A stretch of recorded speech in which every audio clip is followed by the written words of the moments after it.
बहुत बार ऐसा होता है कि हम प्रभु में आने के बाद, हम प्रभु यीशु मसीह में विश्वास करने के बाद भी अपने और अपने आसपास के मसीह भाई और बहनों के जीवन में एक ऐसे माहौल को देखते हैं, और वो माहौल है गरीबी का माहौल, वो माहौल है बेरोजगारी का माहौल, वो माहौल है आर्थिक स्थिति में संघर्ष करते हुए चीजों को देखते हैं। लेकिन आज हम एक बड़े संघर्ष से छुटकारे को देखने जा रहे हैं कि क्यों कैसे हम एक अद्भुत फाइनेंस को अपने जीवन में रिसीव कर सकते हैं, कैसे हम परमेश्वर के उस खजाने को, जो परमेश्वर ने वादा किया है कि समुद्र का सारा धन मैं तुझे दूंगा, गुप्त में गड़ा हुआ धन मैं तुझे दूंगा। आज हम इस लाइव स्ट्रीम में सीखेंगे, जानेंगे कि कैसे हम उस समुद्र के धन को अपनी ओर आकर्षित कर सकते हैं और कैसे हम उस समुद्र के रखे हुए धन को प्राप्त कर सकते हैं। आज हम सीखेंगे कि कैसे हम उस गड़े हुए धन को प्राप्त कर सकते हैं। आज हम सीखने जा रहे हैं कि कैसे हम परमेश्वर की,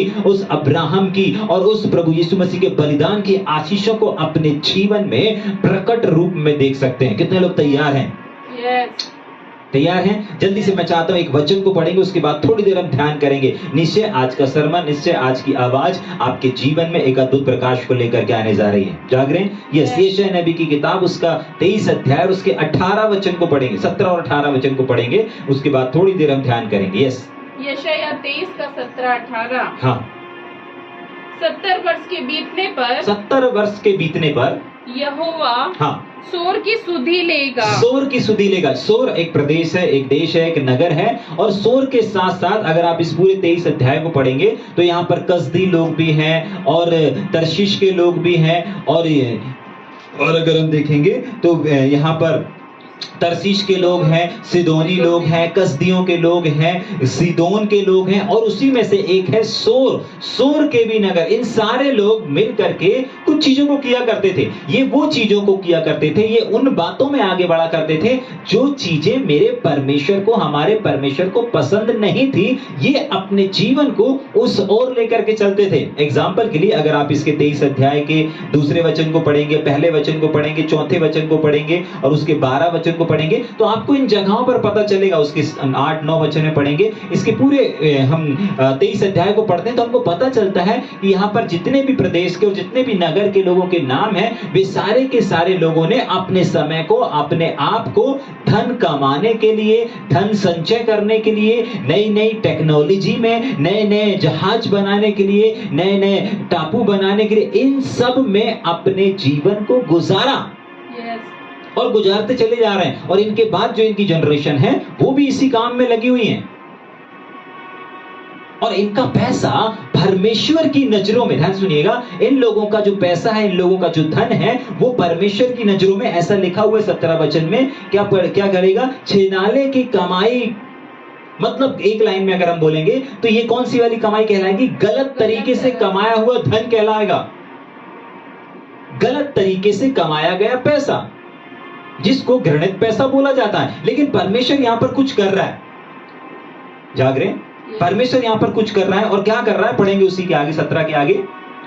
हाँ। कमाई पर मन लगाकर धरती भर के सब राज्यों के संग हाँ छिनाला करेगी। हाँ आगे। उसके व्यापार की प्राप्ति और उसके छिनाले की कमाई। ध्यान से सुनिएगा, परमेश्वर ऐसे लोगों की कमाई, आपने देखा होगा ना बहुत बार अपने गली मोहल्ले में, या कोई बड़े बिजनेसमैन को देखा होगा जिन्होंने अपने अपने बच्चों को सिर्फ बिजनेस के लिए तैयार किया, और बिजनेस, परमेश्वर को भूल करके, परमेश्वर की बातों, परमेश्वर की सेवा काई को, इन सब चीजों को भूल करके सिर्फ धन और धन और धन के पीछे चले जा रहे हैं। आपने और हमने बहुत बार ऐसे चीजों और ऐसे लोगों को देखा होगा जो अपने जीवन को इस ओर दौड़ते चले जा रहे हैं, धन कमाने और धन संचय करने के लिए। लेकिन बाइबल बताती है जब वे, इनका धन क्यों बिगड़ जाता है? क्योंकि ये परमेश्वर के साथ नहीं बढ़ रहे हैं। और परमेश्वर यहाँ पर कह रहा है कि ये दुष्ट वाला धन है, ये छिलाने वाला धन है।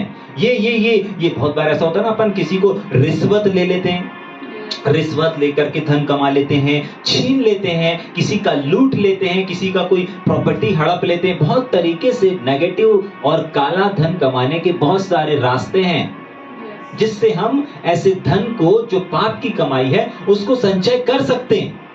जाग रहे हैं? अब मैं आपको पाप के पैसे कमाने के लिए नहीं सिखाने जा रहा हूं, लेकिन आज हम कुछ सीखने जा रहे हैं जो परमेश्वर ने डिक्लेयर करके रखा है। जाग रहे हैं? ठीक, परमेश्वर क्या कहता है? ठीक है, इन लोगों ने अपने पूरे जीवन को धन बटोरने और धन कमाने में लगा दिया, लेकिन परमेश्वर कह रहा 18 वचन में कि देखो उनकी जो संपत्ति है ना, ये संपत्ति क्या लिखा हुआ है? उन्हीं के काम आएगी जो यहोवा के सामने रहा करेंगे। आपको मालूम है परमेश्वर ने ऐसे लोगों को, जो लोग परमेश्वर को भूल करके, परमेश्वर की बात को ना मान करके आज अपने जीवन को धन संचय करने में गुजार रहे हैं, पैसा कमाने में क्या कर रहे हैं? पैसा कमाने में अपने समय को दे रहे हैं। देखिए, पैसा कमाना गलत नहीं है, लेकिन यही बाइबल हमको पैसे कमाने के लिए उत्साहित करती है, काम करने के लिए उत्साहित करती है, व्यवसाय करने के लिए उत्साहित करती है, और जो भी बिजनेस हम करते हैं, जो भी काम को परमेश्वर ने हमको दिया है, जो भी टैलेंट हमको दिया है, उसमें आगे बढ़ने के लिए, उसमें मेहनत परिश्रम करने के लिए ये बाइबल हमको उत्साहित करती है। लेकिन उसी उत्साहित में एक वचन और लिखा हुआ है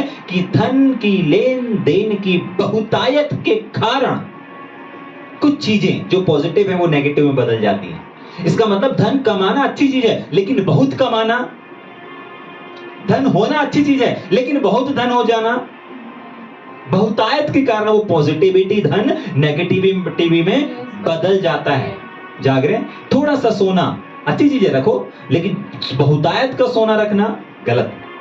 जाग रहे हैं? थोड़े से हीरे रखो, थोड़े से जवाहरात रखो, थोड़ा सा धन रखो, थोड़ा सा कैसे रखो, ठीक है, लेकिन बहुतायत का धन वो एक हानिकारकता और हमें विनाश के गड्ढे में लेकर के चला जाता है। यहां पर इन लोगों के जीवन को लेकर के चला गया, और परमेश्वर कह रहा है कि देखो इन लोगों को तो जीवन गया ही गया, लेकिन इनकी जो धन संपत्ति है वो मैं, परमेश्वर अपने भंडार में नहीं रखेगा, लेकिन परमेश्वर कह रहा है कि मैं उसको पवित्र करूंगा, और पवित्र करने के बाद उसको मैं उन लोगों के जीवन में, उन लोगों के भविष्य में, उन लोगों के खर्च के लिए, उन लोगों की संपत्ति के लिए इस्तेमाल करूंगा। किन के लिए? जो परमेश्वर के मुख के प्रकाश में क्या हो रहे हैं? क्या लिखा है वहां पर? जो परमेश्वर यहोवा के सामने रहा करेंगे। जाग रहे हैं? अब एक सवाल, भैया हम तो प्रभु में आ गए हैं, लेकिन फिर भी हम ऐसे बड़े धन को नहीं देख रहे हैं, ऐसी दुष्ट की संपत्ति को नहीं देख रहे हैं। भैया हम विश्वास करते हैं, आप कह सकते हैं भैया हम विश्वास करते हैं कि परमेश्वर ने कहा है कि मैं समुद्र का सारा धन तुझे दूंगा। विश्वास करते हैं ना इस वचन पर? आप विश्वास करते हैं कि परमेश्वर ने कहा है कि दुष्टों की जो धन संपत्ति है वो धर्मियों के लिए रखी हुई है, और आप विश्वास करते हैं कि आप यीशु मसीह पर विश्वास करने के बाद उसके लहू के द्वारा धर्मी बन चुके हैं। हाँ, हम विश्वास करते हैं कि हम प्रभु यीशु मसीह में धर्मी ठहराए गए हैं। हम विश्वास करते हैं। परमेश्वर ने कहा कि मैं कंगाल बन गया ताकि तुम धनी बन जाओ। हम विश्वास करते हैं उस वचन पर कि परमेश्वर का वचन कहता है कि यीशु मसीह ने अपने आप को दे दिया ताकि अब्राहम की आशीष किसके द्वारा? यीशु मसीह के द्वारा हमारे और आप तक पहुंचे। लेकिन इतने सारे आशीष और संपन्नता के वचन होने के बावजूद भी आज अगर लोग परमेश्वर की उस संपन्नता को, परमेश्वर की उस आशीष को, परमेश्वर के उस खजाने को, परमेश्वर के उस बड़े भंडार को क्यों अपने घर में नहीं देख पा रहे? हम विश्वास करते हैं, परमेश्वर ने कहा मैं तुम्हें गुप्त में छिपा हुआ, गड़ा हुआ धन दूंगा, लेकिन फिर भी हम उस धन को नहीं देख पा रहे हैं। लेकिन आज जब आप इस आवाज को सुन रहे हैं ना, आज आप अपने जीवन में, अपने हर एक क्षेत्र में एक बड़े खजाने को देखने जा रहे हैं। क्यों? क्योंकि आज हम एक ऐसी बात को देखने जा रहे हैं, एक ऐसी चीज को सीखने जा रहे हैं जो हमारे जीवन में अगर हम उसमें कदम बढ़ाते हैं, वो धन समुद्र से निकल करके हमारे पास आएगा, वो गड़ा हुआ धन उभर करके हमारे सामने आ जाएगा, वो दुष्टों की संपत्ति परमेश्वर हमारे लिए डिक्लेयर कर देगा, हमारे नाम पर कर देगा। क्यों करेगा, क्यों और कैसे होगा, इस चीज को हम देखेंगे जल्दी से। तैयार है मेरे साथ में? समझ में आ रहा है क्या देखने जा रहे हैं? कि कैसे हम दुष्टों की संपत्ति को, कैसे हम समुद्र का धन, और कैसे हम गड़ा हुआ धन अपने पास, अपने घर, अपने खर्च के लिए इस्तेमाल कर सकते हैं। वो धन जो हमें नजर नहीं आ रहा, वो संपत्ति जो हमें नजर नहीं आ रही, वो संपत्ति जिसके लिए हमने काम नहीं किया, वो चीजों को हम कैसे अपने घर में, कैसे अपने अकाउंट में, कैसे हम अपने जीवन में रिसीव कर सकते हैं। तैयार है देखने के लिए? जल्दी से मेरे साथ निकालेंगे निर्गमन की किताब, जल्दी से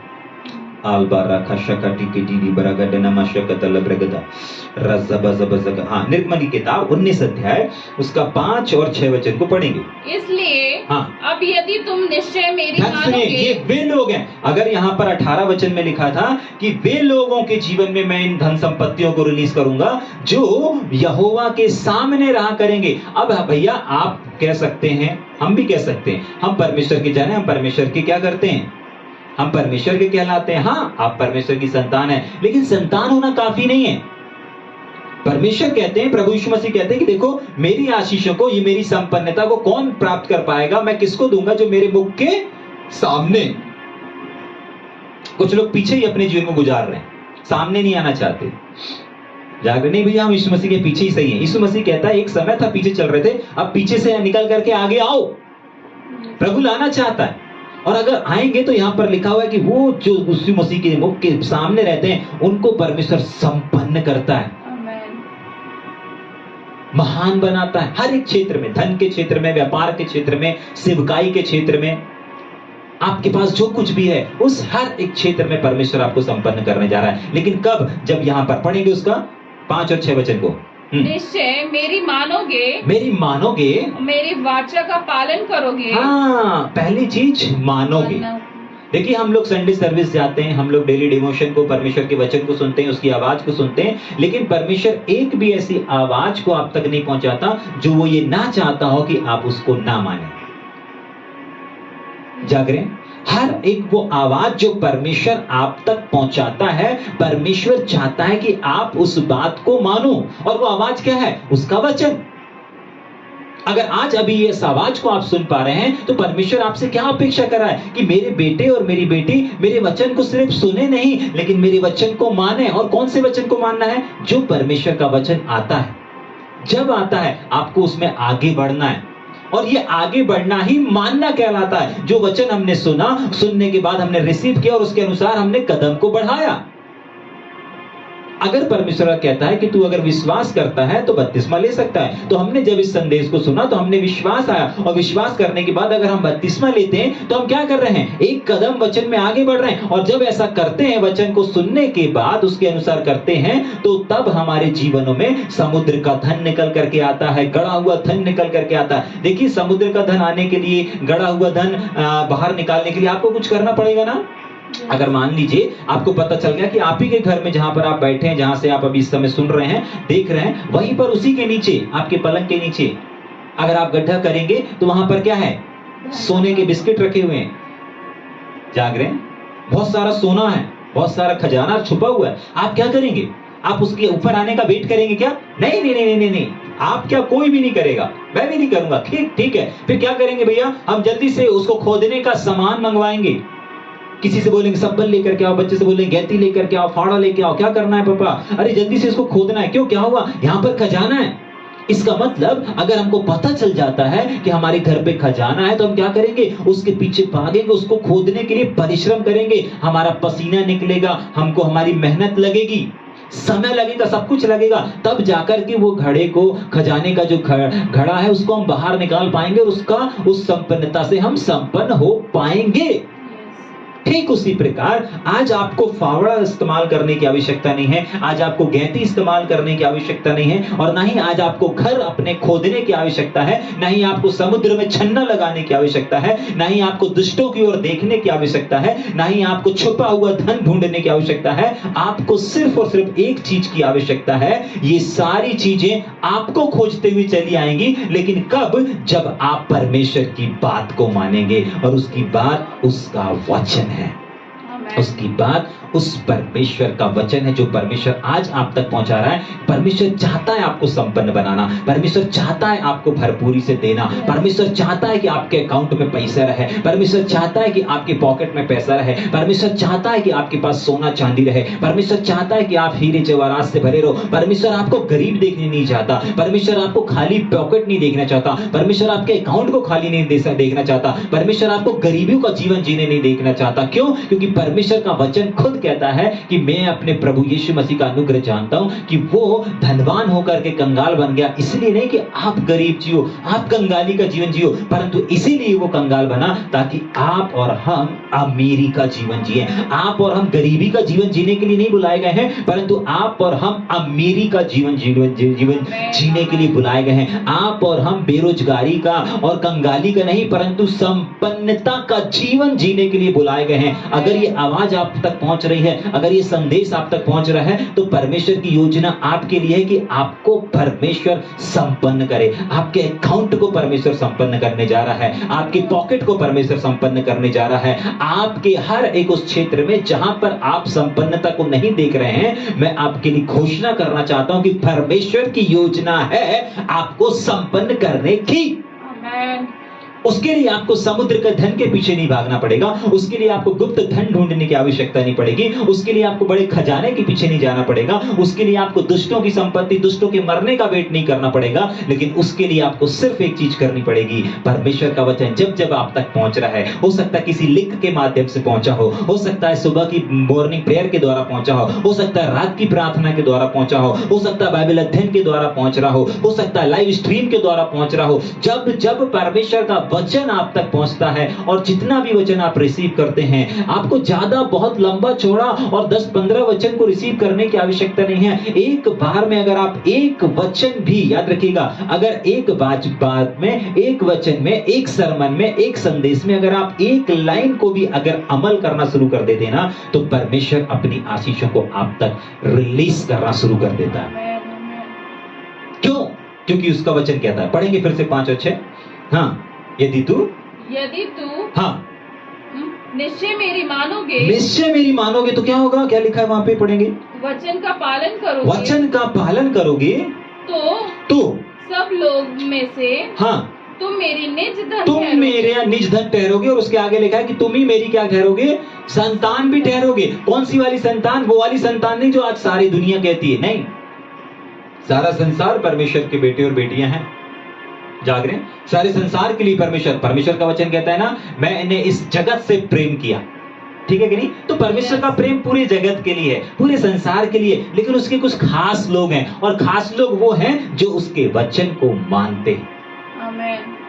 परमेश्वर पूरे संसार से प्यार करता है, पूरी दुनिया से प्यार करता है, हर एक जाति से प्यार करता है जो मानव जाति है, उन सब से परमेश्वर प्यार करता है। लेकिन वो कहता है कि नहीं, जो मेरे मुख के प्रकाश में चलते हैं ना, जो मेरे सामने चलते हैं, वे लोग अलग हैं। वे लोग, उनकी पहचान क्या है? वे लोग के पास वचन पहुंचेगा, वे लोग उस वचन का आदर करेंगे, ऑनर करेंगे, रिसीव करेंगे और उसके अनुसार अपने कदम को बढ़ाएंगे। अगर परमेश्वर का वचन कह रहा है कि शराब नहीं पीना, तो वो शराब छोड़ देते हैं। अगर परमेश्वर का वचन कहता है कि आपको गुटखा तंबाकू नहीं खाना है, खर्रा नहीं खाना है, खैनी नहीं खाना है, वे लोग खैनी और तंबाकू और तमाम नशे को बंद कर देते हैं। अगर परमेश्वर का वचन उन तक पहुंच रहा है कि नहीं, अपनी पत्नी को मारना नहीं है, वो मारना बंद कर देते हैं। अगर आप तक ये वचन को पहुंच रहा है कि नहीं नहीं नहीं नहीं, आपको अपने पति के अधीन में रहना है, वो स्त्रियां अपने पति के अधीन में रहना सीख जाए, ये वचन का आदर करती हैं। और जो लोग सुन करके उस पर अमल करता है ना, अमल करती है या करता है, परमेश्वर ये सारे भंडार, ये सारे खजाने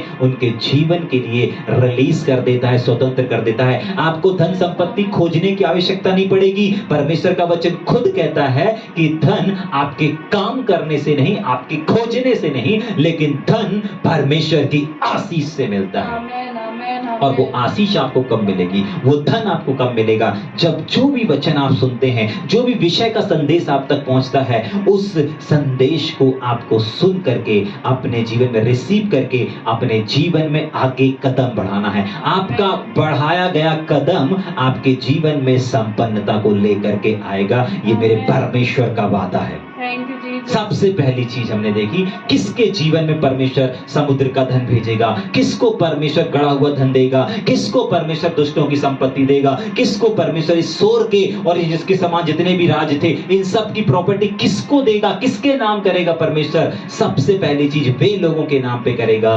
जो लोग परमेश्वर के वचन, परमेश्वर की बात को मानने के लिए जी रहे हैं, मानने के लिए आगे बढ़ रहे हैं। वो सिर्फ सुनने वाले नहीं है, लेकिन उसको सुन करके अमल करने वाले। ठीक, दूसरी चीज को भी जल्दी से देखेंगे, एक आध वचन और पढ़ेंगे क्या, फिर जल्दी से खत्म करेंगे अपन। हाँ, उत्पत्ति की किताब 17 अध्याय उसका पहला वचन और भजन 27 भी निकाल के रखेंगे, या दोनों को एक साथ पढ़ देंगे, फिर थोड़ी देर अपन उसमें बात करेंगे। यस, जल्दी से।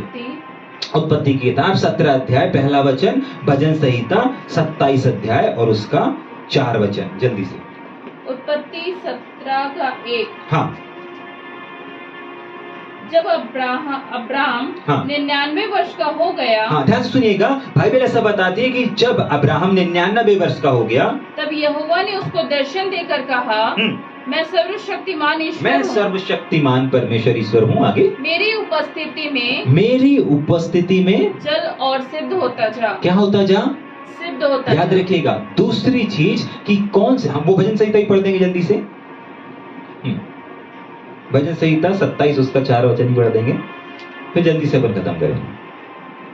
एक वर मैंने यहोवा से मांगा है। एक वर मैंने परमेश्वर से मांगा है। आगे, उसी की यत्न में लगा रहूंगा। उसी की कोशिश में मैं लगा रहूंगा, अपने जीवन को जीऊंगा। आगे, कि मैं जीवन भर यहाँ पर परमेश्वर का जन है जो एक ऐसे थिंकिंग और एक ऐसे विचार के साथ जी रहा है, और अभी नहीं, कल नहीं, परसों नहीं, परंतु जीवन भर के लिए परमेश्वर से कुछ मांग रहा है, कुछ डिजायर को रखा, कुछ चाहत को रखा, और उस चाहत को भी सुनेंगे। पर हाँ, जीवन भर यहोवा के भवन में रहने पाऊं। क्या करूंगा?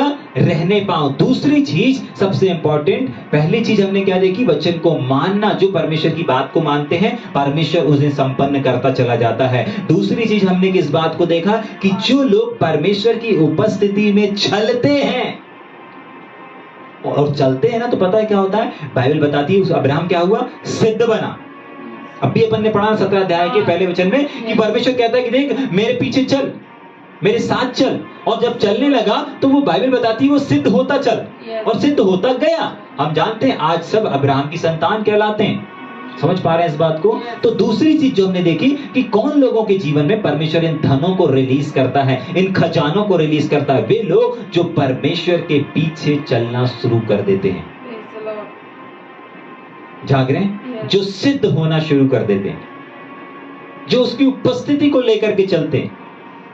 पीछे चलने वाला वो वाला पीछे चलना नहीं कि भैया यीशु मसीह जो बोलेगा हम वही करेंगे। नहीं नहीं नहीं नहीं नहीं, ये वो वाला पीछे चलना नहीं है, परंतु ये वो वाला है जो परमेश्वर को अपने अंदर लेकर के चल रहे हैं। समझ पा रहे हैं? देखो, पीछे रहना, पीछे पीछे चलना वो वाला पीछे नहीं कि जो यीशु मसीह ने कहा ना कि जो कोई मेरे पीछे आना चाहे अपना क्रूस उठा, वो वाला पीछे नहीं। वो एक समय था, वो शुरुआत थी, वो यीशु मसीह के पास आने का वो एक गेट था कि अगर आप यीशु मसीह के पीछे चलना चाहते हो तो कुछ चीजों को छोड़ना पड़ेगा, कुछ चीजों का बलिदान करना पड़ेगा, कुछ चीजों को तिरस्कार करके आपको आगे आना पड़ेगा। वो चैप्टर और वो मैटर अलग था। लेकिन अब प्रभु अपनी संपन्नता से भरना चाहते हैं। आज लोग क्यों नहीं भर पा रहे हैं? क्यों गरीबी का जीवन जी रहे हैं? क्यों कंगाली का जीवन जी रहे हैं? क्योंकि वो आज भी यीशु के पीछे चलना चाहते हैं। लेकिन यीशु मसीह कहते हैं वो तो मेरे पीछे आना तो शुरुआत थी, अब तो मैं चाहता हूं मेरे मुख के प्रकाश में चलो। मैं अपने वचन की ज्योति में तुमको लेकर के चलना चाहता हूं, आगे ले जाना चाहता हूं, वहां चलो। पहली चीज आपको परमेश्वर के वचन की बात माननी है। दूसरी चीज आपको परमेश्वर की उपस्थिति में चलना है। परमेश्वर की उपस्थिति आज कहां पर है?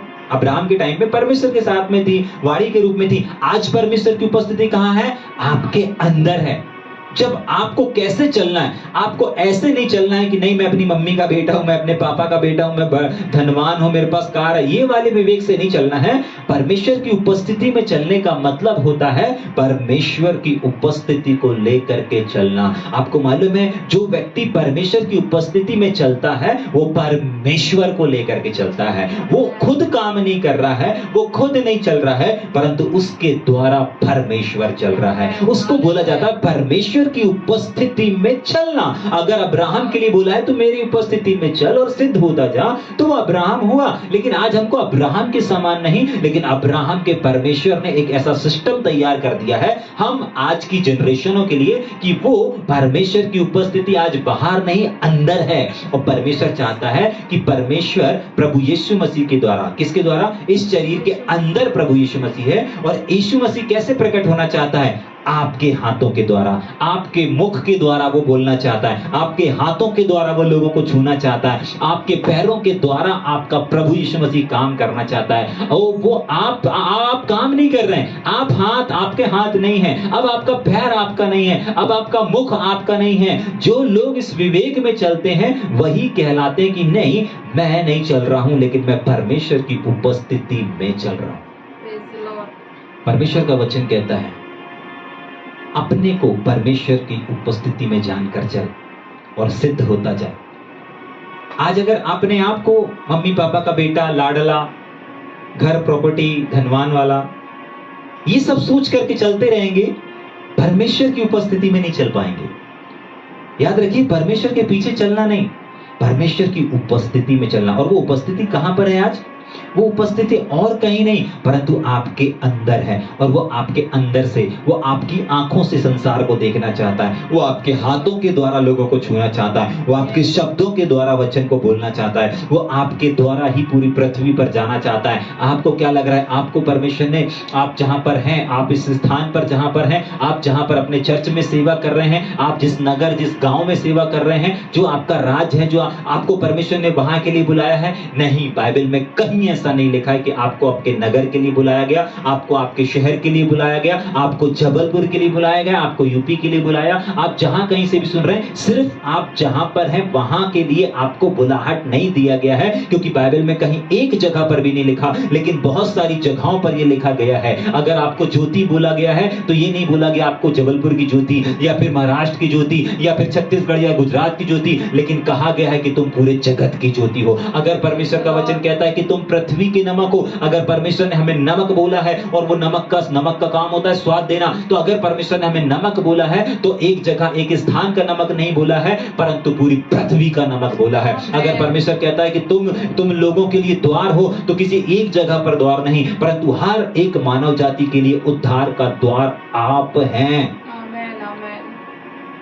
आपके पास वो चीज, वो आप गलत प्रकाशन में नहीं जिए कि आपको जबलपुर के लिए, आपको यहाँ के लिए, आपको वहां के लिए, आपको चर्च के लिए, आपको लोगों के लिए 20, 25, 50, 200, 500 लोगों के लिए परमेश्वर ने बुलाया। नहीं, ये एक बहुत छोटी सी बुलाहट है, लेकिन परमेश्वर ने आपको बड़ी बुलाहट दी है। अगर आप कहते हैं कि आप संसार की ज्योति हैं, अगर आप कहते हैं कि आप नमक हैं, अगर आप कहते हैं कि आप मशाल हैं, अगर आप कहते हैं कि आप द्वार हैं, तो वो द्वार एक जगह का द्वार नहीं है, पूरी दुनिया के लिए द्वार है, वो पूरी दुनिया के उद्धार का द्वार है। अगर आप कहते हैं कि आप नमक हैं, आप कहते हैं कि मैं पृथ्वी का नमक हूं, तो आप नमक अपने घर के लिए नहीं, अपने शहर, अपने जबलपुर के लिए बस नहीं, लेकिन पूरी की पूरी दुनिया के लिए, पूरी की पूरी पृथ्वी के लिए आप ही नमक हैं। अगर आप कहते हैं कि नहीं, मैं ज्योति हूं, तो वो ज्योति सिर्फ आपके घर को रोशन नहीं करेगी, आपका जीवन सिर्फ आपके घर के लोगों को, आपके चर्च के लोगों को, आपके परिवार के लोगों को बस रोशन नहीं करेगा, लेकिन आपका जीवन, जो आपकी ज्योति है, वो पूरी की पूरी पृथ्वी को रोशन करने जा रही है। अगर आप इस प्रकाशन को समझ पा रहे हैं, अगर आप इस प्रकाशन के साथ जी रहे हैं, इसी को कहा जाता है आज के जनरेशन में परमेश्वर की उपस्थिति को लेकर के चलना। तो जो लोग इस विवेक और इस प्रकाशन में चल रहे हैं कि नहीं, मैं नहीं चल रहा हूं, परमेश्वर की उपस्थिति चल रही, मैं किसी परिवार में नहीं जा रहा हूं, परमेश्वर की उपस्थिति जा रही है, मैं किसी को टच या छू नहीं रहा हूं, लेकिन परमेश्वर छू रहा है, मैं नहीं बोल रहा हूं, परमेश्वर बोल रहा है। जो इस विवेक में चल रहे हैं ना, वही लोग आज परमेश्वर की उपस्थिति को लेकर के चल रहे हैं, और वही लोग सिद्धता की ओर आगे जा रहे हैं, और वही लोग सिद्ध हो रहे हैं, और परमेश्वर उन्हीं के जीवन में अपनी आशीष को उड़ेलेगा, क्योंकि उसने यशायाह में कहा कि ये मेरे लोग हैं जो मेरे मुख के प्रकाश में चल रहे हैं। जाग रहे हैं? समझ में आ रहा है? हाँ, जल्दी से एक और वचन को पढ़कर खत्म करेंगे। हाँ, भजन हो गया क्या? हाँ, इब्रानियों की पत्री उसका 10 अध्याय उसका 19 और 20 वचन को पढ़कर खत्म करेंगे। जल्दी से इब्रानियों की किताब 10 अध्याय उसका 19 और 20 वचन को पढ़ करके अपन जल्दी से खत्म करेंगे। उसके बाद हम प्रार्थना करेंगे कि प्रभु, आज जब आपने हमें इस वचन को दिया है, निश्चय ये वचन हमारे जीवनों में एक बड़े बदलाव को लेकर के आने पाए, एक बड़े छुटकारे को लेकर के आने पाए, और सबसे इंपॉर्टेंट चीज की परमेश्वर, जब आज हमने सीखा है, आज हमने जाना है कि आप अपने उस खजाने को, उस आशीष के खजाने को किसको देने वाले हैं। आज आपने बताया कि वे लोग उन लोगों को देंगे जो आपके वचन को मानते हैं, आपके वचन की बात को मानते हैं, आपका वचन जो कहता है उसको मानते हैं। आप अपनी आशीष को उनके जीवन में उड़ेलने जा रहे हैं। ठीक है कि नहीं? हाँ, जल्दी से पढ़ेंगे। इब्रानियों 10 अध्याय 19 और 20 वचन को पढ़ के फिर अपन खत्म करें। हाँ देखिए, अगर आपने सीखा है, अगर आपने समझा है, अगर आप थोड़ा सा भी समझ पाए हैं, तो परमेश्वर अब आपसे कुछ अपेक्षा करता है। अगर आप इस चीज को समझ गए हैं कि परमेश्वर ने दुष्टों का धन किसके लिए रखा है, जिंदगी भर अगर दुष्ट ने रिश्वत लेकर के, ये करके वो करके अगर कमाया है, किसके लिए कमाया, वो खा पाया या वो उसको खर्च कर पाया, नहीं कर पाया। कौन के लिए रखा परमेश्वर ने? परमेश्वर का वचन कहता है दुष्टों की संपत्ति धर्मियों, वो धर्मी आप हैं। वो फसल आप काटेंगे जो आपने बोया ही नहीं। बोया किसने था? कुकर्मी लोगों ने। बोया किसने था? पापी लोग ने। बोया किसने था? दुष्ट लोग ने। काट कौन रहा है? धर्मी लोग। आप धर्मी हैं।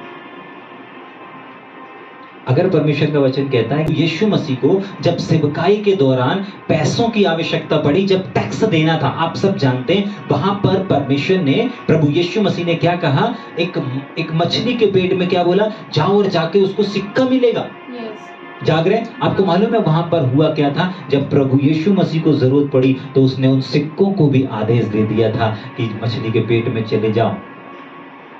आज अगर आपको भी, क्यों ऐसा क्यों हुआ था यीशु मसीह के साथ? क्योंकि यीशु मसीह अपने पिता परमेश्वर की बात को मान रहे थे। जब आप अपने यीशु मसीह की बात को मानेंगे तो जो चीजें यीशु मसीह के लिए सब कुछ हुआ, संपन्न थे हमारे प्रभु यीशु मसीह, तो आपके लिए भी जब जब आपको आवश्यकता पड़ेगी, परमेश्वर अपनी भरपूरी को भेजेंगे। प्रभु यीशु मसीह अपनी संपन्नता, प्रभु यीशु मसीह जो इस प्रकार संपन्न हुए और उन्होंने पैसों को आदेश दिया। आपको मालूम है जो धन दुष्टों के पास रखा ना, परमेश्वर, जब आप परमेश्वर के वचन के अनुसार उसकी बात को मानेंगे ना, परमेश्वर भी आदेश दे देगा। सिक्कों को आदेश दिया यीशु मसीह ने, विश्वास करते?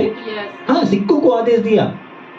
अगर एलिया भूखा था तो कौवों को आदेश दे दिया। कौवों को, एक कौवा नहीं, कौवों को, झुंड को आदेश दे दिया, जाओ जाकर के सब लोग हड्डी लेकर के जाओ। जाग रहे? परमेश्वर आपकी आवश्यकताओं को जानता है। परमेश्वर जानता है आपको किन किन चीजों की आवश्यकता है। समझ पा रहे हैं इस बात को? परमेश्वर जानता है और परमेश्वर ये चाहता है कि परमेश्वर चाहता है आपको धनी और धनवान बनाना। अगर आज आप परमेश्वर के वचन को मान रहे हैं, अगर आज आप परमेश्वर में बने रहे, अगर आज आप प्रभु की उपस्थिति को लेकर के चल रहे हैं ना, तो प्रभु आपके लिए भी ऐसे समुद्र के धन को आदेश दे देगा कि जाओ और जाकर के अभिषेक के घर में बैठ जाओ, जाओ जाकर के उस भाई के घर में बैठ जाओ, जाओ जाओ उस पास्टर के घर पे चले जाओ। परमेश्वर लोगों के हृदय को बेचैन करेगा। अपने खजाने लेकर के वो आपके दरबार पे आएंगे, आपके चर्च में आएंगे, आपके घर पे आ जाएंगे, आपके अकाउंटों में लोग क्रेडिट कर दिया करेंगे। क्यों? क्योंकि परमेश्वर आदेश दे रहा, परमेश्वर उनके हृदय से बोल रहा है और बातचीत कर रहा है। क्यों बोल रहा है, क्यों बातचीत कर रहा है? क्योंकि जब आप परमेश्वर के वचन के अनुसार, सुनने के बाद आप जब वचन के अनुसार कदम बढ़ाते हैं ना, आप उस वचन को जैसे ही कदम बढ़ाते हैं, आप परमेश्वर के भंडार को अपनी ओर खींचते हैं। गड़ा हुआ धन उबल करके बाहर आने लगता है। दुष्टों की संपत्ति आपकी ओर आने लगेगी। क्यों? क्योंकि परमेश्वर का वचन कहता है। क्यों? क्योंकि आप परमेश्वर की बात को मान रहे हैं, आप वचन की बात को मान रहे हैं। आप सिर्फ सुन नहीं रहे, आप वचन की बात को मान रहे हैं। इसीलिए धन आपके पास आएगा, आपका पीछा करता हुआ आप तक आएगा, आपके पीछे आपको खोजता हुआ आएगा। आपको धन खोजने की आवश्यकता नहीं है। बाइबल में ऐसा नहीं लिखा कि धन आपके काम करने से आता है। बाइबल में ऐसा नहीं लिखा कि आप ये मजदूरी करोगे तो धन आएगा। बाइबल में ऐसा नहीं लिखा कि आप ये काम करोगे तो आपके पास पैसा आएगा। लेकिन बाइबल में ये जरूर लिखा है कि धन यहोवा की आशीष से आता है। अगर आप परमेश्वर के वचन को मानने के लिए तैयार हैं, परमेश्वर भी तैयार है समुद्र के धन को आदेश देने के लिए। स्वर्गदूत तैयार हैं आपके घर में नोटों की गड्डी को छोड़ने के लिए। स्वर्गदूत तैयार हैं, परमेश्वर तैयार है। अभी सवाल यह है कि क्या आप तैयार है परमेश्वर की उपस्थिति को लेकर के चलने के लिए, परमेश्वर के वचन को मानने के लिए? अगर आज आप तैयार हैं तो थोड़ी देर अपनी आंखों को बंद करेंगे, हम प्रार्थना करेंगे। रिखाठा राबा गाडीनी माडोला रासा कटलाबा यदन दन गदन मन गदल हदेरी रुंडा दला ब्रेना मंद्री गजरिया रबा। पिता, हम आपको धन्यवाद देते हैं जितने लोग प्रभु इस बात को सीख पाए, समझ पाए हैं कि सारी संपन्नति, सारी आशीषें, सारा धन हमारे लिए है। हमें कुछ नहीं करना, सिर्फ आपका वचन जो हमारे कानों तक आता है, हमें उसका आदर करना है, हमें उसके अनुसार कदम बढ़ाना है। हमें उन दुष्टों की संपत्ति पर अधिकार आपने दिया है। समुद्र के धन को आपने हमारे लिए रखा है। गड़ा हुआ धन हमारे लिए है। स्वर्गदूत है हमारे लिए धन संपत्ति को लाने के लिए। लिए बस आप चाहते हैं कि हम आपके वचन का आदर करने पाए, हम आपके वचन का ऑनर करने पाए। और जब हम ऑनर करते हैं, जब हम आपकी उपस्थिति को लेकर के चलते हैं, हम इस विवेक से चलते हैं कि नहीं, मैं नहीं चल रहा हूं, यीशु चल रहा है, मैं नहीं छू रहा हूं, यीशु छू रहा है, मैं नहीं बोल रहा हूं, यीशु बोल रहा है। परमेश्वर का वचन कहता है मेरी उपस्थिति में चल और सिद्ध होता जा। जब हम सिद्ध होने के लिए प्रभु को उपस्थिति के चलते हैं, प्रभु की उपस्थिति में चलते हैं, प्रभु को लेकर के चलते हैं। आज हमको अब्राहम की तरह प्रभु की उपस्थिति में चलने की आवश्यकता नहीं है। आज हमको अपने अंदर जो प्रभु यीशु मसीह ने इस जगह पर अपनी उपस्थिति को दिया है, इस उपस्थिति को सेंस करके, विवेक में विचार करते हुए अपने जीवन के हर एक कदम को बढ़ाना है। अगर आज आप बढ़ाने तैयार हैं, अगर आज आप प्रभु की उपस्थिति को लेकर के चलने तैयार हैं, परमेश्वर अपने आशीषों के अपरंपार भंडार खोल करके आपको भरने के लिए तैयार है, आपके अकाउंट को भरने तैयार है, आपके बैलेंस को भरने तैयार है, आपके घर को सोने चांदी से भरने तैयार है, आपके हर एक क्षेत्र में आपके चर्च को भरने तैयार है, आपकी सेवकाई को भरने तैयार है, आपके पास इनविटेशंस को भरने के लिए तैयार है, आपकी बड़े-बड़े क्रूसेड मीटिंग और आपकी हर एक डेट जिस डेट को खाली रहती वो सारी की सारी डेटों को भरने के लिए तैयार है। लेकिन सवाल यह है कि क्या आप तैयार हैं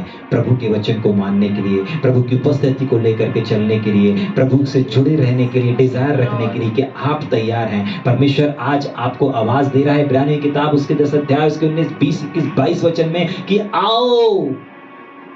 क्या आप आना चाहते हैं?